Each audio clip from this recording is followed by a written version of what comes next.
Hello students, how are you. मैं आपके शीशम स्कूल कक्षा चौथी की अध्यापिका।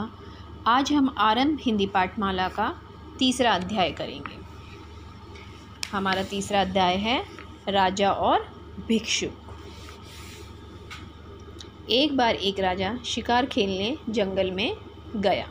शिकार का पीछा करते करते वह अपने साथियों से बिछुड़ गया। प्यास के मारे व्याकुल होकर पानी की तलाश में इधर उधर भटकने लगा। बहुत खोज करने के बाद उसे एक कुआं दिखाई पड़ा।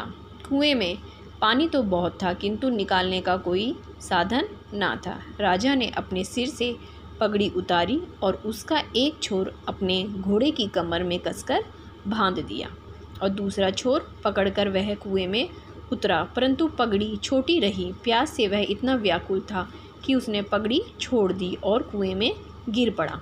उसने खूब पानी पिया। एक राजा था, वह जंगल में शिकार करने के लिए गया था। उसे प्यास लगी जंगल में, तो वह इधर उधर पानी खोजने लगा।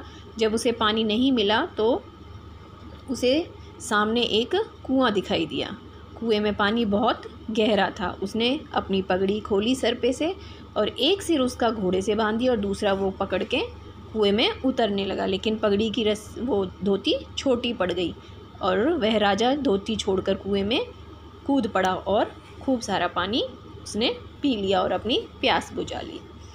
प्यास बुझ जाने के बाद राजा को अपनी मूर्खता पर बहुत पछतावा हुआ, परंतु कुएं से बाहर निकलने का कोई उपाय अब संभव नहीं था। अब उसने प्यास तो बुझा ली, लेकिन उसको बाद में याद आया कि मैंने तो धोती छोड़ दी, अब मैं बाहर कैसे निकलूँगा। अब बाहर निकलने का कोई भी रास्ता नहीं था। संयोग की बात है, उसी समय उस जंगल में रहने वाले कुछ भिक्षुक उधर से निकले। भिक्षुक उस जंगल में तभी कोई वहाँ से भिक्षुक निकल रहे थे।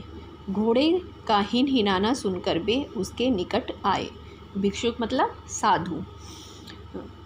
उस घोड़े की आवाज़ सुनकर वो भिक्षुक कुएं के निकट आए। स्वामी भक्त घोड़ा अपनी जगह खड़ा था। पगड़ी का एक छोर घोड़े की कमर में बंधा हुआ था, दूसरा छोर कुएं में लटक रहा था। घोड़ा अपने स्वामी भक्त मतलब अपने स्वामी का भक्त। घोड़ा राजा को छोड़कर कहीं नहीं गया, वह घोड़ा कुएं के पास ही खड़ा रहा। बड़े भिक्षुक ने कुएं में झांका तो एक आदमी को बाहर निकलने का प्रयत्न करते पाया। एक भिक्षुक ने कुएं के अंदर झांका तो उसने देखा कि एक आदमी कुएं से बाहर निकलने की कोशिश कर रहा है।